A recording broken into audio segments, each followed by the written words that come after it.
Hello, welcome back to part 2 of the Pythagorean theorem. The Pythagorean theorem in 3 dimensions. This is handy to know if you're trying to decide if an item that you're trying to ship will fit in a box. And that's the example they give us to start with. So it says a box is used for shipping narrow copper tubes measuring 6 inches by 6 inches by 20 inches.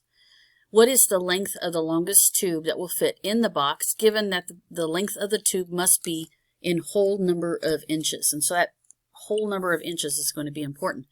If we come up with a decimal, we'll need to make sure that we can round it to the nearest whole. So when we're given this box, they're telling us the dimensions of the box. We know that it is 20 inches long, it is 6 inches wide, and it is 6 inches tall. When I look at this, and I'm trying to look at it as a diagonal, one thing that I do notice is that I have a right triangle if I draw a diagonal from one corner to its opposite side. I know that it's a right triangle because a rectangular prism has right angles.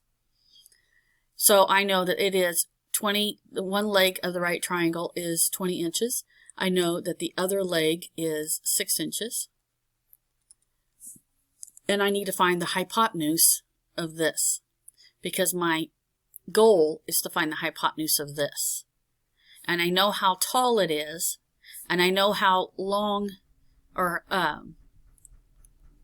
when I find my hypotenuse of this triangle, I'll know this measure, and then I can find this measure. So it's finding the hypotenuse of two separate triangles. Okay, so let's just focus on the shaded portion here first. So we know that if I take a squared plus b squared, I'm going to get c squared, right? So in this case, I'm looking for s. So if I take 6 inches squared plus 20 inches squared, I'm going to get s squared. This is 36. This is 400. So this is 436, and that's going to give me my s squared.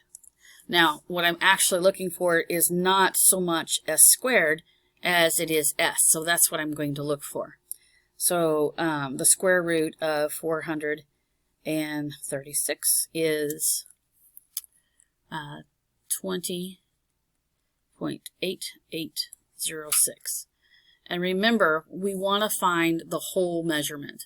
And so I'm going to round this to the nearest whole, and so I'm just going to say this is 21. So s is 21. So now I know s. I know the height here is 6, and this is 21. And now I need to find this, and I know that this is a right angle. So now I'm finding the hypotenuse of this right triangle. Okay, so now I have 6 squared plus 21 squared, and actually we're going to use this number here, 436 plus 36, and that's going to give me r squared. So 436 plus 36 gives me 472. Now I need to find the square root.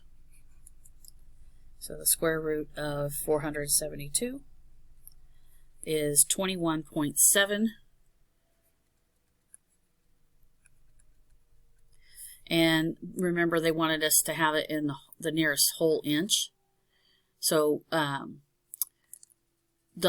you can't go over, because if you go over, if we round this up to 22, it's not going to fit in the box, is it? Because it's actually 21.7. So we're actually just going to pick 21 for our r. So r is going to equal approximately 21 inches. So the length of the tube that can fit in there is 21 inches long. Okay, we'll do another one. It says Tina ordered a replacement part for her desk. It was shipped in a box that measures 4 inches by 4 inches by 14 inches.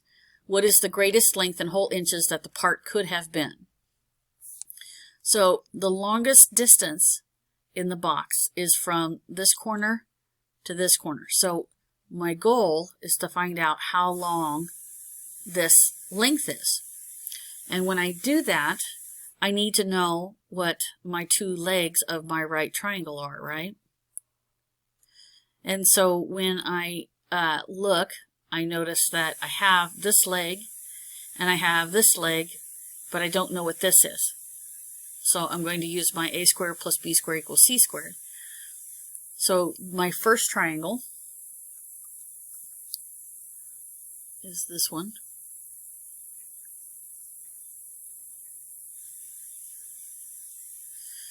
And I know that it is 14 on this leg, and then this is the same size as this, so I know that it's 4 here. So I'm going to have my 4 squared plus 14 squared is going to give me my s squared for my hypotenuse of the first triangle. Okay? So that's 16 plus 14 squared is 196. And 16 plus 196 is 212. And that's going to give me s squared. And I'm actually just going to leave it as this for right now. When I look at my second triangle,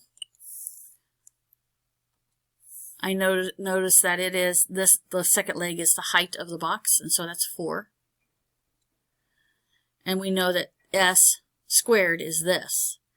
So if I take a squared plus b squared, so a squared would be 4 squared, b squared, that's this here, we know that it's 212.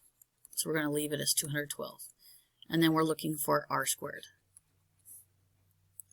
So this is 16 plus 212, and that's going to give me 238.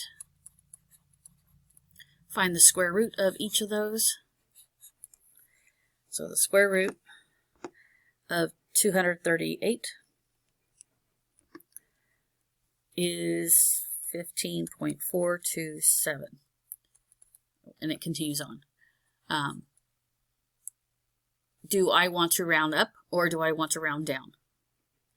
If you said round down, you're correct. So the longest that part could have been was 15 inches.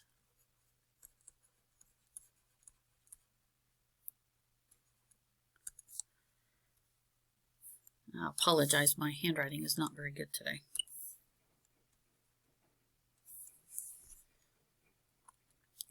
All right. This one is another box, and they want to know what is the longest flagpole in whole feet that could be shipped in a box that measures 2 by 2 by 12. And so they've drawn out our box, which is a rectangular prism. I know that if I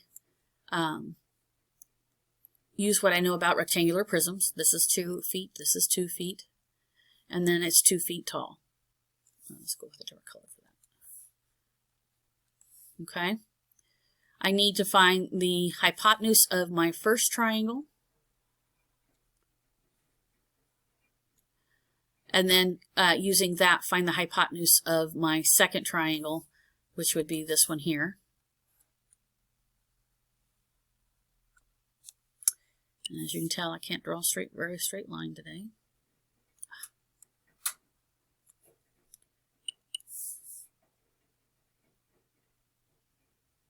That's better. So we need to find r. So take what you know and find the hypotenuse of the first triangle, the green triangle. If you found that s squared equals 160, you're correct. Now use that information, and knowing that the height of the box is 2 inches or 2 feet, use that to find the hypotenuse r, so we can know how long the flagpole is. And remember, we're rounding it to the nearest whole feet that would actually fit inside the box. Okay, once you have solved to find out what r is, make sure that you rounded it to the nearest hole that would actually fit inside the box. If I rounded it up to the nearest hole, as in rounding it up, it would be 13 feet, and 13 feet would not fit inside this box. So it needed to be 12 feet long. Okay, Let's try this one. Mr. Wu wants to ship a fishing rod that is 42 inches long to his son. He has a box with the dimensions shown. We're going to find the square of the length of the diagonal across the bottom, and then find the length from the bottom corner to opposite. Will the fishing rod fit?